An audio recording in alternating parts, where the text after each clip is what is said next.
Y quiero decirles algo importante. Pongan atención a lo que les voy a decir, porque quiero recordarles que no es mi responsabilidad cuando yo vengo ante ustedes a hablar acerca de la palabra de Dios.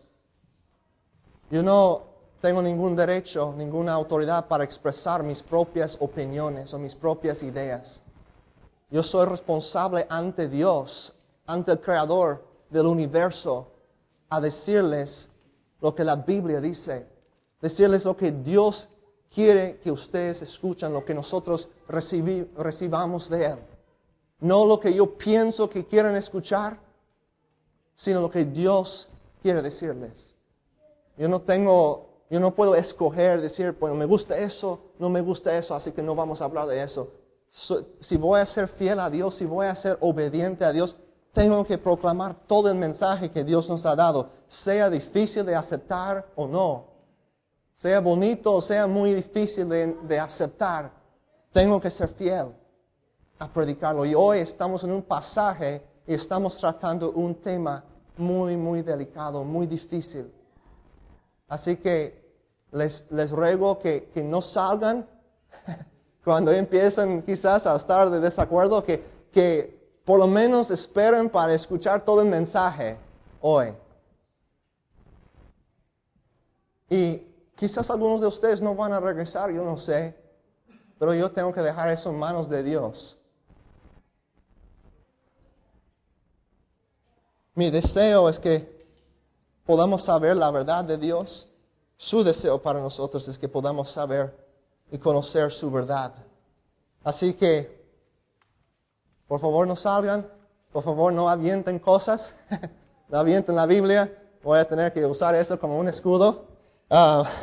Quizás. Pero, en serio, eso es un tema difícil.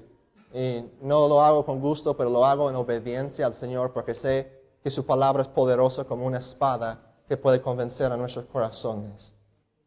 1 Corintios capítulo 5. Para que sepan el contexto de este pasaje, San Pablo o el apóstol Pablo, él está escribiendo una carta a unas iglesias, una iglesia que está en un lugar que se llama Corinto. Todavía es una ciudad que se encuentra en Grecia en nuestro día. Había un grupo de creyentes, de cristianos en el primer siglo que vivían en esa ciudad de Corinto. Habían llegado a conocer a Cristo, muchos de ellos. Pero había mucho pecado y muchos problemas entre su iglesia. Había problemas inmorales, problemas de honestidad, personas que estaban robando a otros, muchas cosas tremendas que estaban sucediendo en esa asamblea local, en esa iglesia local en Corinto. Y además, Corinto, en aquel entonces, si alguien en Grecia, en todo el imperio romano, si había una persona quizás que era muy pervertido sexualmente, las personas referían a esa persona como un Corinto. Él es un Corinto, en otras palabras, es un pervertido sexual. Es una persona, es una adicta al sexo, es un Corinto. ¿Por qué usaron ese término? Porque en Corinto las personas adoraron al sexo. A veces las personas piensan hoy en día que la Biblia fue escrito en el pasado y es muy antiguo y no tiene que ver con nuestra sociedad, que hemos evolucionado, que hemos cambiado, que la norma de la sociedad ha cambiado y por eso no tenemos que obedecer todo lo que nos dice. Eso no es cierto. En el tiempo de Corinto, todo el sexo ilícito que vemos en nuestra sociedad de hoy, homosexualidad, lesbianismo, perversión de toda clase, estaba sucediendo en esa sociedad. Personas teniendo relaciones ilícitas con varias personas y el pueblo de aquel entonces, la sociedad, aceptó ese estilo de vida como algo normal. Toleraron el pecado sexual en la sociedad, igual como en nuestra sociedad. Así que no digan, bueno, la Biblia es antiguo, ya no es muy relevante para nuestro tiempo. Porque la Biblia es la palabra de Dios. Dios es eterno. Su palabra es eterna. El consejo que tiene para nosotros es tan importante hoy como fue hace 2000 años. Así que en esta iglesia, en el capítulo 5 en particular, Pablo está lidiando con un problema de inmoralidad sexual en la iglesia.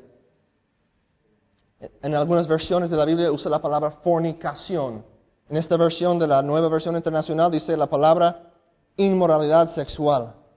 ¿Qué es la inmoralidad sexual? ¿Qué es la fornicación?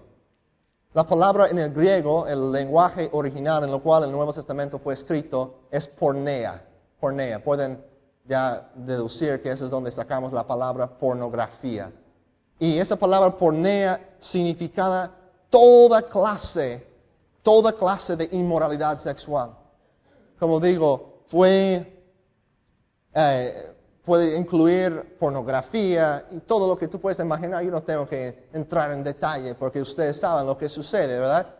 Así que incluye todo tipo de perversión sexual. Entonces, realmente, ¿qué constituye un pecado sexual? ¿Qué es lo que constituye un pecado sexual?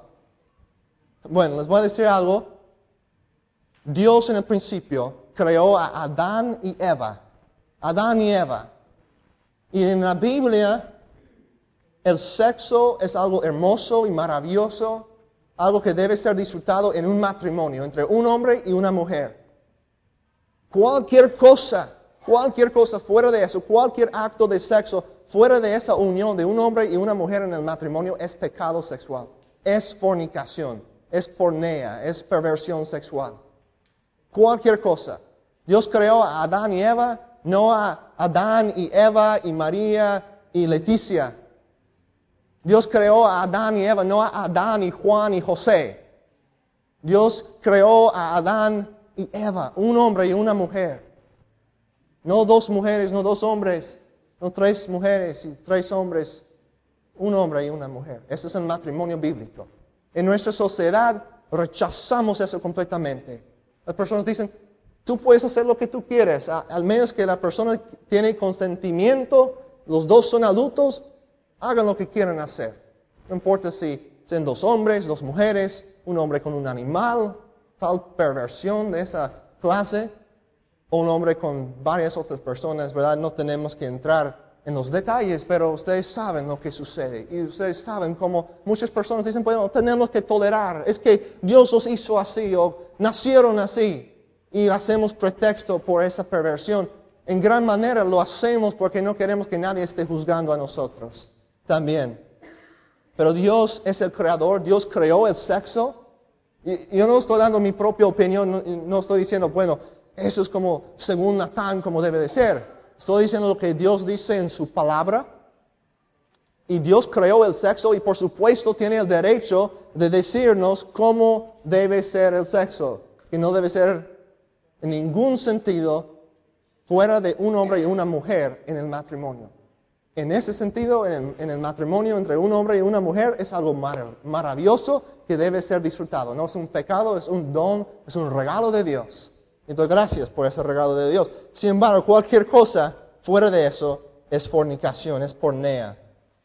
Ahora que hemos establecido eso, ¿qué debe de ser la respuesta de la iglesia local, de la asamblea de los creyentes, cuando hay pecado inmoral, cuando hay inmoralidad sexual entre nosotros? Cuando hay alguien que dice que es un hermano, una persona que dice, yo soy cristiano, pero él está viviendo en pecado, en fornicación, sea con una relación homosexual, puede ser con una mujer que no es su esposa. Dos personas, un hombre y una mujer, fuera del matrimonio, eso es pecado, eso es fornicación. La Biblia está clara. El matrimonio debe ser honrado, dice Pedro en su carta a la iglesia. La palabra de Dios es muy clara en ese tema. Así que si eso está sucediendo en la iglesia, ¿cómo debemos responder nosotros? ¿Debemos tolerarlo? ¿Debemos ignorarlo? ¿O debemos lidiar con ese problema? ¿Qué dice Pablo? Noten lo que dice aquí en el versículo 1 de 1 de Corintios 5. Es ya del dominio público. En otras palabras, todo el mundo sabe. Es ya del dominio público que hay entre ustedes un caso de inmoralidad sexual, que ni siquiera entre los paganos se tolera. a saber que uno de ustedes tiene por mujer a la esposa de su padre. Lo voy a leer otra vez. Uno de ustedes tiene por mujer a la esposa de su padre. ¿Qué es eso? Probablemente su madrastra. No creo que su mamá hubiera dicho, tiene a su mamá, que hubiera sido aún peor, pero un hombre se había juntado con su madrastra. Estaba teniendo relaciones continuas con ella. Y las personas en la iglesia estamos diciendo, nosotros necesitamos ser amorosos, necesitamos tolerar a esa persona. Si quieren hacer eso, está bien por nosotros. Pero Pablo dice,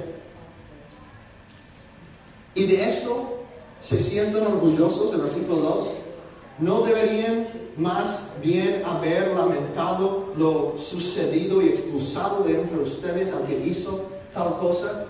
La respuesta de la iglesia, entonces, cuando hay pecado sexual en un miembro de la iglesia, es disciplinar a esa persona, es lidiar con ese pecado, no es tolerar el pecado. Tenemos que lidiar con esos problemas y vamos a ver por qué. Ahora bien, muchas personas se jactan y se glorían en el hecho de que en nuestra sociedad, en el mundo occidental, en Estados Unidos, cualquier país ahora, en todas las Américas, tenemos eso. Hay personas que dicen, el sexo puede ser, por lo menos si son dos adultos que tienen consentimiento, que dicen, estamos de acuerdo, que no hay ningún problema. Pueden, al menos que no están haciendo daño a otra persona, pueden hacer lo que quieran. Ellos están tomando el sexo en sus propias manos. Dios es el autor del sexo. Él nos dice cómo debemos, en cuál situación, en qué circunstancia, y solamente es en el matrimonio. Pero las personas dicen, esa es libertad. En los 60s y los 70s tuvimos la revolución sexual. En la época aquí en los Estados Unidos de los hippies, recuerdo, ¿verdad? Con el pelo largo y todo. Y cuando los Beatles llegaron a la escena aquel entonces, y la revolución sexual empezó, y muchas personas dicen, ¡ay, qué padre! Libertad, que ya las personas no están tan limitados en lo que pueden hacer. No hay tantas restricciones. Sin embargo, yo quiero que piensen por un momento en la sociedad en la cual nosotros estamos. Aquí específicamente en Aberdeen y Hoquiam, donde muchísima gente vive así, fuera del matrimonio, viviendo quizás 6 meses con una persona, otro año con otra persona, otros 2 meses con otra persona, todo el tiempo secretamente con otras personas quizás. Eso es tan común aquí, entre esta sociedad, en este lugar, entre la juventud hasta los que ya tienen más años también.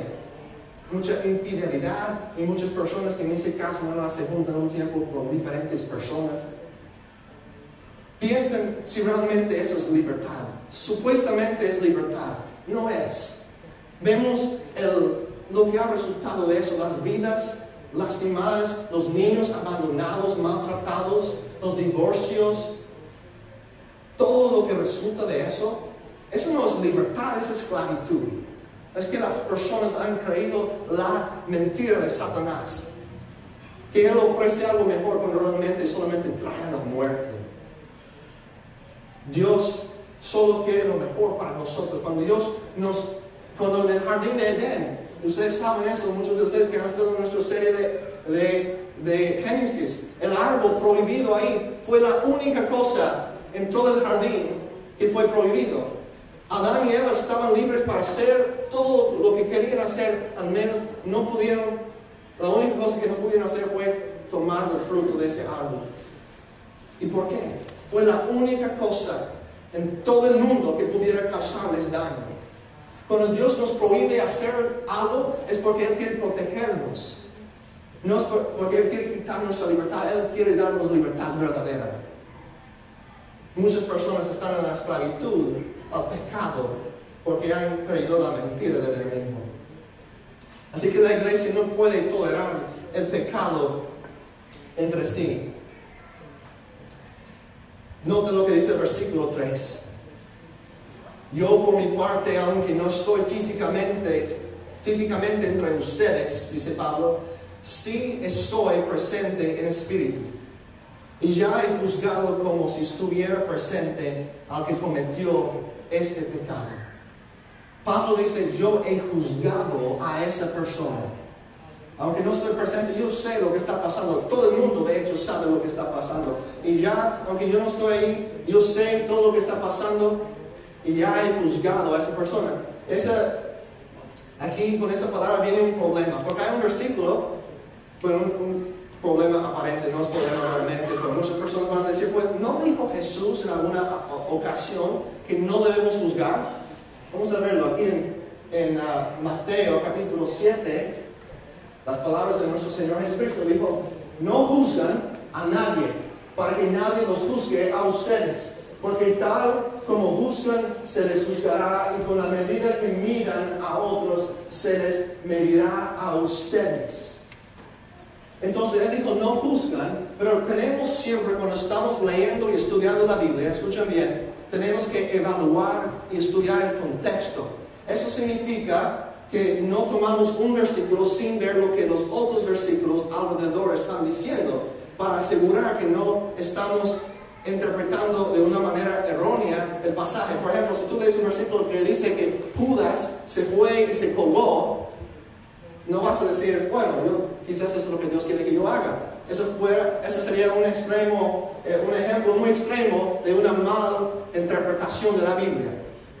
Jesús dijo eso, y el siguiente versículo, versículo 3 aquí, dice, ¿por qué te fijas en la astilla que tu hermano tiene en el ojo y no le das importancia a la viga que está en el tuyo? ¿Cómo puedes decirle a tu hermano, déjame sacarte la astilla del ojo, cuando ahí tienes una viga en el tuyo?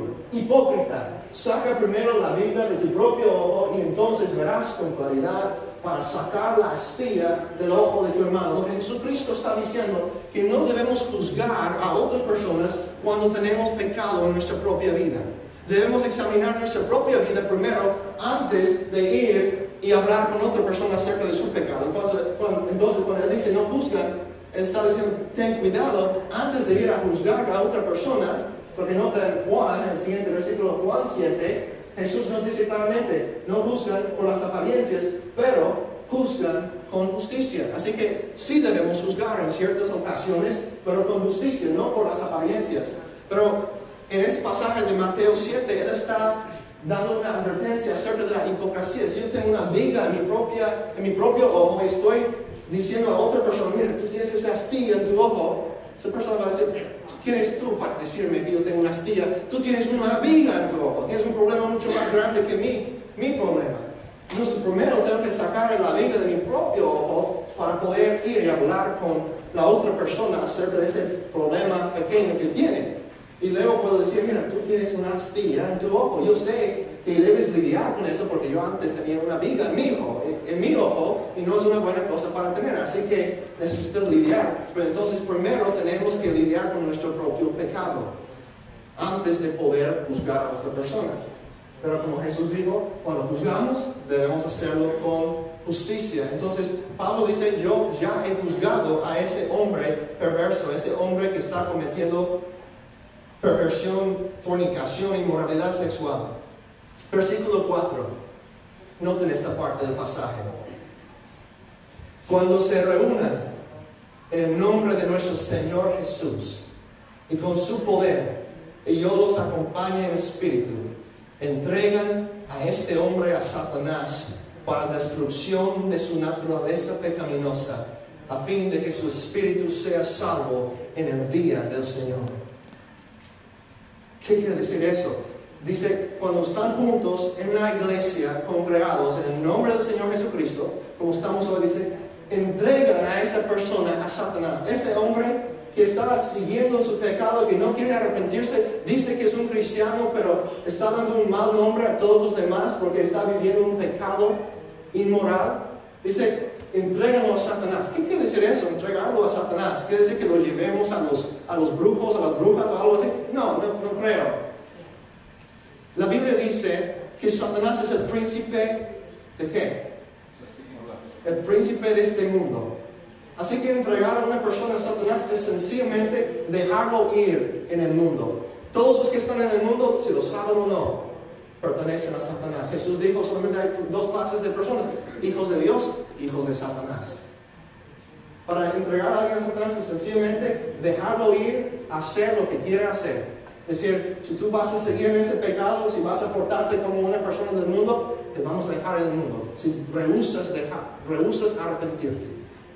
Nuestro corazón siempre es desear restaurar a esa persona, que vengan a arrepentirse, que reciban el perdón de Dios. Pero si rehusan todo eso y rechazan todo eso y siguen en su pecado, tanto que está contaminando a los demás, como vamos a ver, tenemos que dejar a esa persona en el mundo. Dejar que vayan en el reino de Satanás. Pero hay un propósito en eso, como vamos a ver. El versículo 6 nos da la razón por la cual tenemos que tomar una actitud tan seria, tan grave hacia el pecado en la iglesia. Dice, versículo 6, léelo conmigo. Hacen mal en jactarse. ¿No se dan cuenta de que un poco de levadura hace fermentar toda la iglesia, toda la masa, perdón? Bueno, es lo que quiero decir, pero fermentar toda la masa. Desháganse de la vieja levadura para que sean masa nueva, panes sin levadura, como lo son en realidad. En nuestra sociedad, todo el mundo promueve la tolerancia. Pero en la iglesia nosotros no podemos tolerar el pecado habitual en la vida de una persona. Todos somos pecadores. Yo soy pecador. Yo soy culpable aún en esta semana de haber pecado. Pero hay una diferencia entre un pecado habitual y un pecado que uno comete de vez en cuando o que comete y luego deja de hacerlo. Por ejemplo, posible que un cristiano se cae en la tentación, comete un acto de inmoralidad con una persona, el siguiente día se arrepiente y dice, yo no quiero, hice un gran error, confiesa sus pecados ante Dios. La iglesia, él viene a los líderes de la iglesia, a otros hermanos quizás, ayúdenme, yo no quiero volver a hacer eso. Esa persona no necesita disciplina, ya está arrepentido. Estamos hablando aquí de un individuo que continúa en el pecado. Se cae en el pecado de inmoralidad y el siguiente día vuelve a hacer lo mismo. Cae otra vez, o mejor no cae, sino que queda nada más ahí abajo, ¿verdad? Queda en el mismo, es continuo, es un hábito en su vida. De eso estamos hablando. Entonces, dice que un poquito de levadura, noten lo que dice ahí, puede fermentar toda la masa. En otras palabras, si hay un poquito de pecado en la iglesia, ese pecado puede diseminar, puede propagar y contaminar a todos. Como un cáncer. Como un cáncer, si no lidiamos con el cáncer, si no lo quitamos del cuerpo, va a diseminar y va a hacer mucho daño, va a traer muerte. La misma cosa es cierto en la iglesia. Nosotros tenemos dos problemas. Quizás algunos de ustedes están pensando, eso es muy duro. Eso es como algo que hicieron hace muchos años, pero ya no debemos hacer en nuestra sociedad. Pero es porque tenemos dos problemas. En primer lugar, hermanos y amigos, no entendemos la santidad de Dios. No entendemos realmente cuán santo es Dios. ¿Por qué? Porque somos pecadores. Nuestras mentes han sido afectados por el pecado. Nuestra actitud, nuestros pensamientos han sido contaminados por el pecado y por el mundo en el cual vivimos. Y nosotros no comprendemos cuán santo realmente es Dios. Él es santo, Él es separado de nosotros, Él es puro y bueno. Él es sin pecado, el único santo, el único que es más allá de nuestra comprensión, tan bueno, tan asombroso. Y nosotros no comprendemos eso por nuestro pecado. Y por eso el pecado no se ve tan mal. Dios aborrece el pecado. Dios odia el pecado. Tanto que envió su propio Hijo para morir por el pecado. Juzgó, castigó a su propio Hijo en la cruz. Eso es tan, si tú quieres saber cuánto odia Dios al pecado, ve la cruz. Dios odia, aborrece tanto el pecado que estuvo dispuesto a castigar a su propio Hijo para librarnos del pecado. Eso es amor. El segundo problema que nosotros tenemos es que no entendemos pecado. No entendemos el peligro que puede causar el pecado. No entendemos cuán destructivo es el pecado. Si tú puedes pensar por un momento en todos los problemas que hay en el mundo, sea las guerras, los divorcios, los homicidios, las violaciones de mujeres, de niños, todo lo que pasa en este mundo. Todas esas cosas vienen como resultado del pecado. Piénsenlo por un momento. ¿Ya pueden ver como la razón que Dios odia tanto el pecado?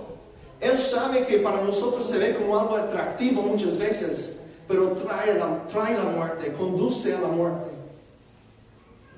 Todo lo malo que hay en este mundo, niños maltratados, familias quebrantadas, todas esas cosas vienen como resultado del pecado.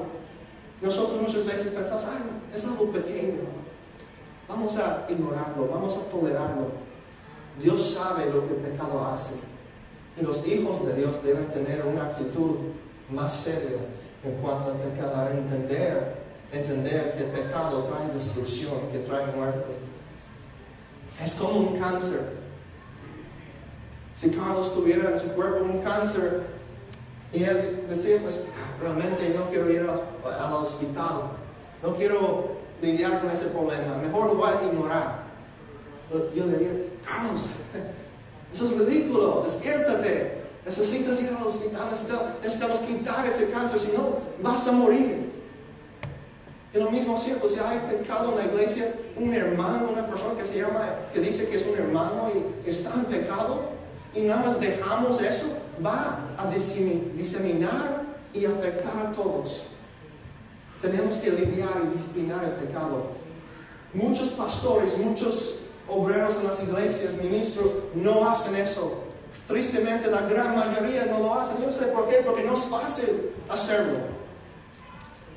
Muchas personas no lo hacen por temor que si empiezan a realmente obedecer la palabra de Dios y disciplinar a las personas que están viviendo en pecado continuo, que muchas personas van a salir de la iglesia. Y a lo mejor eso va a suceder. Yo oro y pido y confío en Dios que eso no va a suceder. Pero mi trabajo es agradar a Dios más que a ustedes. Yo temo a Dios más que a ustedes. Pero es algo interesante en Hechos 5, no tienen que mirarlo, pero quizás algunos recuerdan una historia. Había una pareja, Ananías y Zafira. En la iglesia primitiva, muchas personas, incluso un hermano que se llamaba Bernabé, estaban vendiendo sus propiedades, sus terrenos y dando todo el dinero a la iglesia, a los apóstoles. Y una pareja, Ananías y Zafira, ellos vieron eso y quisieron también tener algo de esa, vieron como a los demás que estaban haciendo eso, la gente estaba diciendo, ay, mira qué piadoso, qué gran sacrificio tomó ese hermano. Y Ananías y Zafira quizás ellos querían ese mismo elogio de las personas. Entonces vendieron una propiedad, pero tomaron parte del dinero para ellos mismos, lo cual no hay problema, pero ellos dijeron a los apóstoles, aquí está todo el dinero. Echaron una mentira a los apóstoles. Y como resultado, ¿saben lo que pasó? Lo pueden leer luego si no me creen. En Hechos 5, Dios mató a los dos. Dios mató a los dos por una mentira. Quizás dices, pues eso es muy radical. Bueno, nos da una idea de cuánto odia Dios al pecado, de cuán serio realmente es el pecado. Y después de eso, dice que todo el pueblo tuvo mucho temor de la iglesia, y con razón. Si eso hubiera pasado, yo hubiera dicho, pues no quiero ir a esa iglesia, a lo mejor no voy a salir vivo. Pero unos versículos después, escuchen bien esto, unos versículos más en este pasaje, en el capítulo 5 de Hechos, dice que el número de los discípulos, el número de los cristianos estaba creciendo más y más, que estaban aumentando en número. Porque la iglesia pura es la iglesia poderosa. La iglesia que no tiene pureza es una iglesia sin poder. Dios no va a obrar en una iglesia donde la gente tolera el pecado, porque Dios odia el pecado y Él es santo. Si nosotros realmente queremos ver vidas transformadas, si realmente amamos a las personas, vamos a lidiar con el pecado. Porque cuando la iglesia es santa, cuando la iglesia es pura, el poder de Dios va a estar entre nosotros. Si nosotros toleramos el pecado, no vamos a ver mucha transformación en la sociedad y en las vidas de las personas, porque estamos permitiendo el pecado entre nosotros, y Dios no quiere estar donde hay pecado. Estamos entristeciendo al Espíritu Santo si permitimos, si toleramos el pecado entre nosotros. Si yo realmente amo a Dios, si realmente amo a Dios, y si realmente amo a ustedes, yo voy a ser fiel a no tolerar el pecado en la iglesia. Si reconozco que Dios es santo y cuando Él aborrece el pecado, y si realmente lo amo y realmente quiero obedecerlo, yo no voy a tolerar el pecado. Si realmente amo a ustedes y reconozco que el pecado de uno puede diseminar, propagar y contaminar a todos, si realmente les amo, voy a asegurar que erradiquemos el pecado de entre nosotros. Si realmente les amo, si realmente amo a Dios y quiero honrarlo, si realmente queremos ver el poder de Dios en este lugar. Así que hay dos opciones para el hermano que está en pecado continuo, el que está viviendo, no que se cayó una vez y luego se arrepintió, pero una persona que continúa en el pecado y dice, yo no quiero arrepentirme, está bien lo que estoy haciendo, no me juzgan, yo quiero vivir viviendo así. Ese tipo de persona tiene dos opciones, arrepentimiento o disciplina. Oramos que se arrepienten, porque los amamos y queremos lo mejor para ellos. Pero si rechazan eso, la iglesia, bajo la autoridad de Dios, tiene que disciplinar a tal individuo. No todas las iglesias siempre han hecho un buen trabajo de eso. Muchos lo han ignorado, pero en el otro extremo, algunas iglesias han castigado y excomunicado a personas así como una manera extrema, ¿verdad? Oh, tú echaste una mentira, así que fuera de la iglesia, no regreses aquí. No estamos hablando de ese tipo de extremo, pero estamos hablando de seguir la instrucción bíblica en cuanto a un individuo en la iglesia que está en pecado, cómo debemos responder a esa persona. Versículo 7, sigan leyendo conmigo. Porque Cristo, nuestro Cordero Pascual, ya ha sido sacrificado, así que celebremos nuestra Pascua no con la vieja levadura, que es la malicia y la perversidad, sino con pan sin levadura, que es la sinceridad y la verdad. Cristo es el Cordero de Dios. En el Antiguo Testamento sacrificaron a los corderos. Eran símbolos del sacrificio que Jesucristo haría en la cruz por nosotros. Y dice, Jesucristo es nuestro Cordero de la Pascua, nuestro Cordero Pascual. Él es aquel que hizo un sacrificio una vez para siempre. Pagó todo el pecado de todo el mundo en la cruz. Él es nuestro Cordero. Y dice que debemos, así que celebremos nuestra Pascua.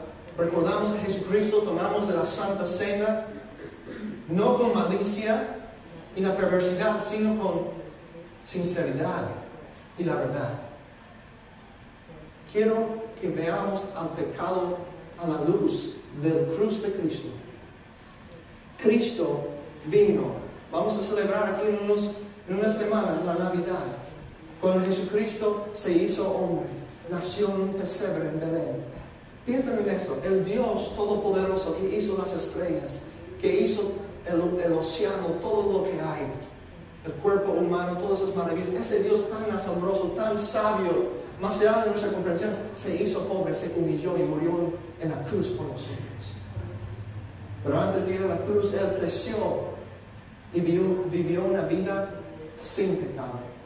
Dice la Biblia que fue tentado, igual como nosotros, fue tentado. Él sabe lo que es ser tentado, pero nunca pecó, nunca cedió a la tentación.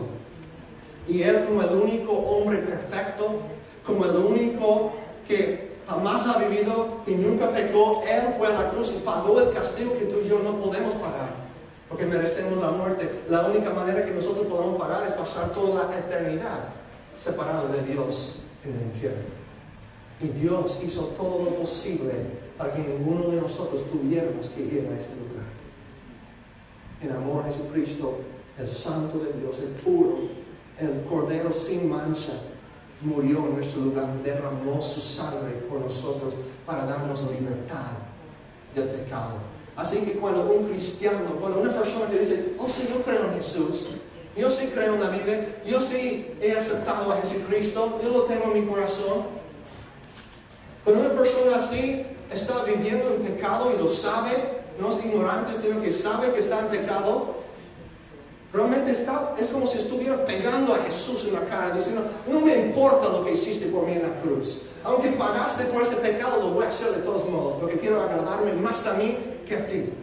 Es lo que uno que está viviendo en el pecado realmente está diciendo. No me importa lo que hiciste por mí. Pero tenemos que recordar que cuando tú estás pecando, cuando yo estoy pecando, cuando uno está pecando, estamos agregando realmente a lo que Jesús hizo en la cruz. Él pagó el precio por esos pecados. Y eso es difícil para entender porque ya estamos en el futuro. Pero Jesús cuando murió, Él murió por los pecados pasados, presentes y futuros. Todos los pecados fueron futuros cuando Él murió, ¿verdad? Porque no habíamos nacido. Así que cuando pecamos debemos pensar, ese es el pecado por lo cual Jesús murió. Él derramó su sangre. Eso nos debe motivar a huir de la tentación, huir del pecado, buscar refugio en Dios. Versículo 9. Si lo leen conmigo otra vez, el versículo 9. Por carta, ya les he dicho que no se relacionen con personas inmorales. Por supuesto, no me refería a la gente inmoral de este mundo, ni a los avaros, estafadores o idólatras. En tal caso tendrían ustedes que salirse de este mundo. Pero en esta carta quiero aclararles que no deben relacionarse con nadie que llamándose hermano sea inmoral o avaro, idólatra, calumniador, borracho o estafador. Con tal persona ni siquiera deben juntarse para comer. ¿Acaso me toca a mí juzgar a los de afuera? ¿No son ustedes los que deben juzgar a los de adentro? Dios juzgará a los de afuera. Expulsen al malvado de entre ustedes. Él dice, no les estoy diciendo que no tienen contacto con las personas de afuera que sean inmorales. Eso sería imposible. Para hacer eso tendríamos que salir del mundo. Al contrario, como Jesucristo, Él comió entre las personas inmorales. Él estaba con ellos, compartía tiempo con las prostitutas, con los, no cometiendo pecado obviamente, pero comiendo con ellas, con las personas que los fariseos consideraban como los inmundos, como los pecadores, los publicanos y pecadores. Y nosotros también debemos tener amistad con las personas del mundo para poder mostrar el amor de Cristo con ellos. Y como dice Pablo, si tú vienes a esta iglesia y no eres cristiano, no estás tomando de la Santa Cena, realmente yo no tengo ningún derecho de juzgarte a ti. Dios es aquel que te va a juzgar. Dios va a juzgar a los de afuera. Pero la iglesia tiene la autoridad y tiene la responsabilidad ante Dios para juzgar a los de adentro. Noten la palabra clave aquí, en el versículo 11. Pero en esta carta quiero aclararles que no deben relacionarse con nadie que llamándose hermano. Esa es la clave. Llamándose hermano. Una persona que llamándose hermano sea inmoral o avaro, idólatra, calumniador, borracho o estafador. Con tal persona ni siquiera deben juntarse para comer. Entonces, nosotros cuando hay un hermano que vemos en el pecado, vamos a esa persona. En primer lugar, como dice Mateo 18, hablamos personalmente. Mira, yo veo que está sufriendo. Quizás vamos a retrasar un momento. Antes de ir, ¿qué vamos a hacer? Examinarnos a nosotros mismos, ¿verdad? Asegurar que no tenemos una viga en nuestro propio ojo. Y cuando hayamos evaluado nuestra propia vida, vamos a nuestro hermano y decimos, hermano, amigo, veo que tú estás haciendo eso. Eso es lo que la Biblia dice. Yo te amo como hermano en Cristo y quiero ayudarte. Si tú necesitas ayuda para salir de esto, quiero, a lo mejor tú no sabías, quiero informarte lo que la Biblia dice. Si la persona se hace caso, bien, has ganado a tu hermano. Pero si no te hace caso, ¿qué es lo que la Biblia dice? Debes llevar contigo 1 o 2 testigos. Y luego, otra vez haces lo mismo. Y si no te hace caso, si no les hace caso, dice que Jesús dijo, debes llevar el asunto ante la iglesia. Y si incluso no hace caso, iglesia debe ser expulsado, tratado como un inmundo, como un incrédulo. Y el propósito siempre es para que sientan el dolor de esa tristeza, de esa separación, y que regresen a la verdad.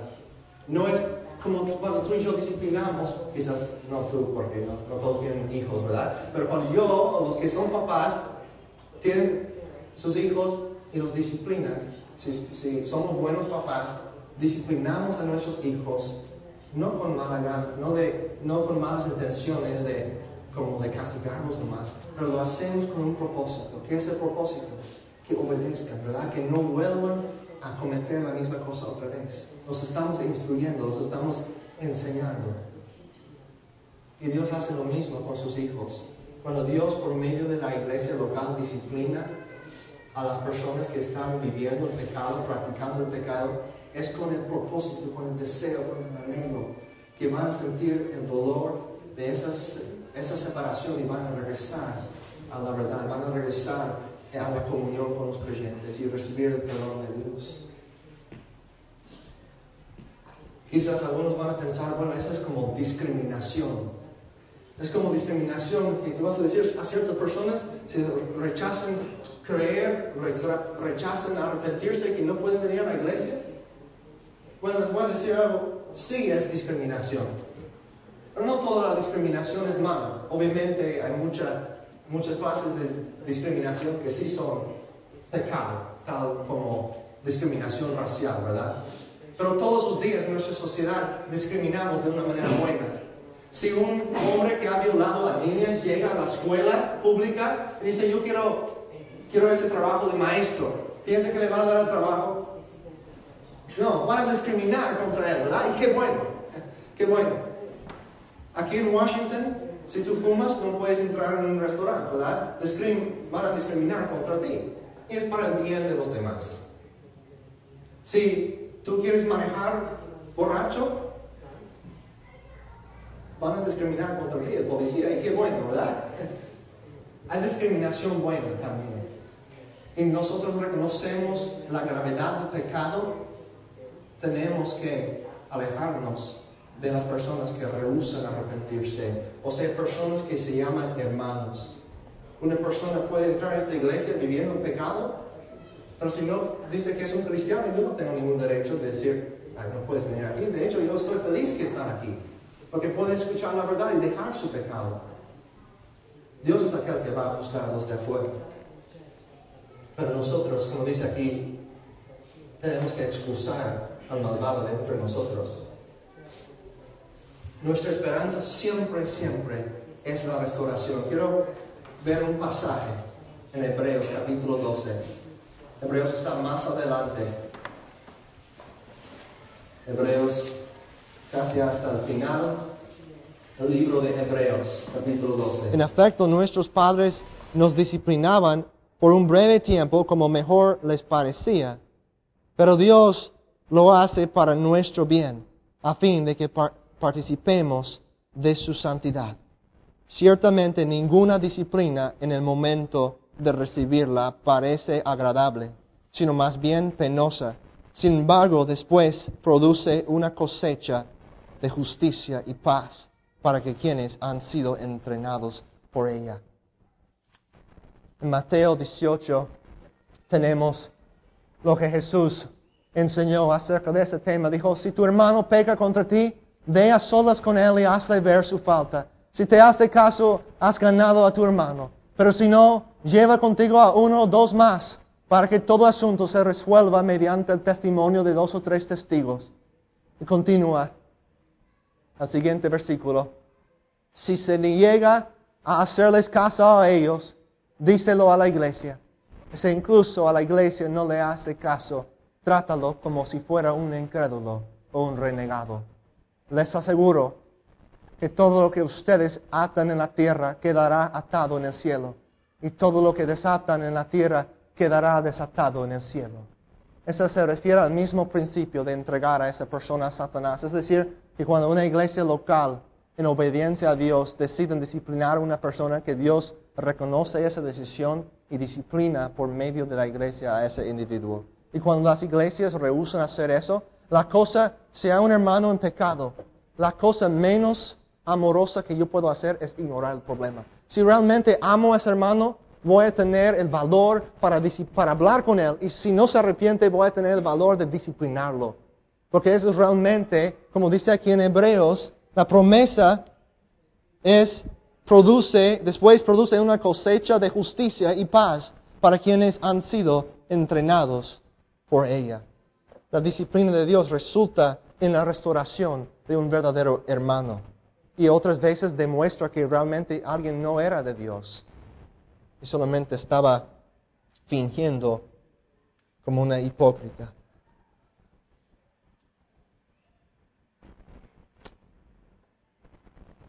¿Qué debemos hacer entonces si hay un hermano entre nosotros que está practicando el pecado?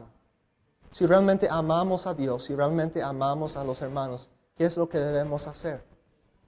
Bíblicamente, no tu propia opinión, no mi opinión, pero bíblicamente, conforme al Dios del universo, cuyos pensamientos no son nuestros pensamientos, son más altos. ¿Qué debemos hacer nosotros? ¿Qué debemos hacer? Disciplinar a esa persona, ¿verdad? Si hemos ido una y otra vez y rogado y orado por esa persona y rehusan, esa persona, si está permitido seguir en su pecado, no solamente va a dar mal nombre a la iglesia, porque el mundo va a decir, bueno, él dice que es un cristiano, un hermano, pero está viviendo como los demás. Pero también va a contaminar a la iglesia su pecado. Y la iglesia va a perder el poder de Dios. Y no vamos a ver vidas transformadas. Así que yo nunca he querido hacer eso y me siento mal por hacerlo. Hay personas nuevas aquí, todo, pero yo tengo que ser fiel a Dios. Y hay una persona entre nosotros, no está aquí hoy, pero ustedes han de saber, si voy a ser obediente a lo que la Biblia dice. Es una persona que tiene ya 3 años con nosotros, fue bautizado aquí. Hemos ido con él, hemos hablado con él, hemos rogado, hemos orado mucho por él, seguimos orando por él. Pero él está rehusando, está viviendo con una persona que no es su esposa. Él sabe que eso es pecado. Él ha dicho que no tiene pensamiento de arrepentirse. Y yo siento para mí, no hacer nada, ya yo estaría pecando. Sería un pecado para mí, hermanos, no decirles eso. Aunque me duele mucho decirlo. He invertido mucho tiempo, mucho amor en esta persona, tratando de ayudarle. Y es nuestro hermano. Entonces ustedes han de saber eso. Y les animo a ser obedientes a lo que nos dice aquí, para que realmente Él pueda arrepentirse y que estemos orando por Él. Y por eso estoy hablando de ese tema hoy. Que todos puedan entender, eso no es una idea mía, es lo que Dios nos manda en su palabra. Y no es fácil, créeme, no es fácil hacer esto. Me siento incómodo hacerlo, me siento feo hacer esto, pero tenemos que hacerlo.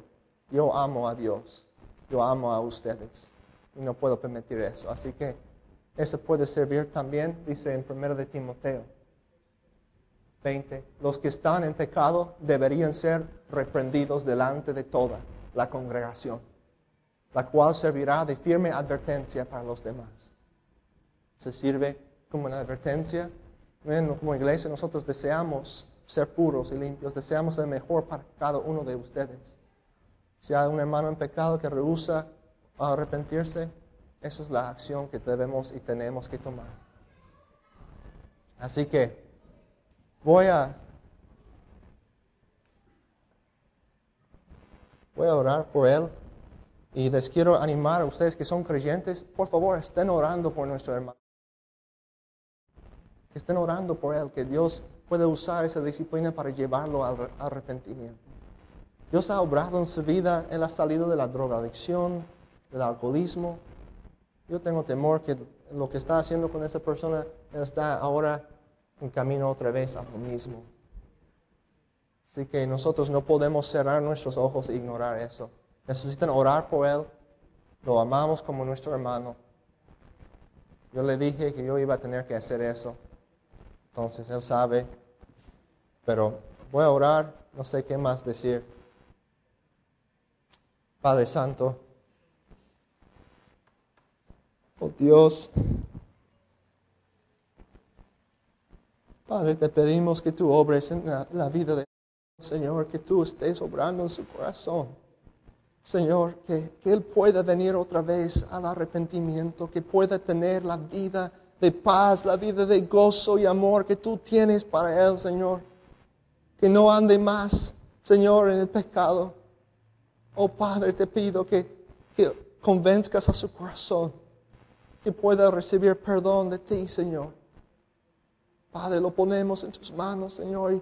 Y Padre, sabemos que nos toca ahora dejarlo hacer lo que Él quiere hacer. Ayúdanos a ser obedientes a tu palabra, Señor. A no permitir que Él esté en la comunión. Pero, Señor, ayúdanos a orar por Él.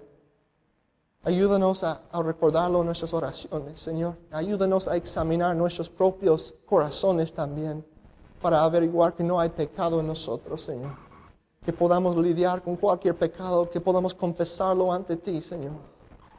Te pido por todas las personas aquí, Padre, que tú obres en nuestros corazones, que convenzcas a cada persona aquí. Tu palabra es poderosa, Señor. Tú eres el gran yo soy, eres el Dios todopoderoso. Yo temo a ti más que a estas personas, Señor.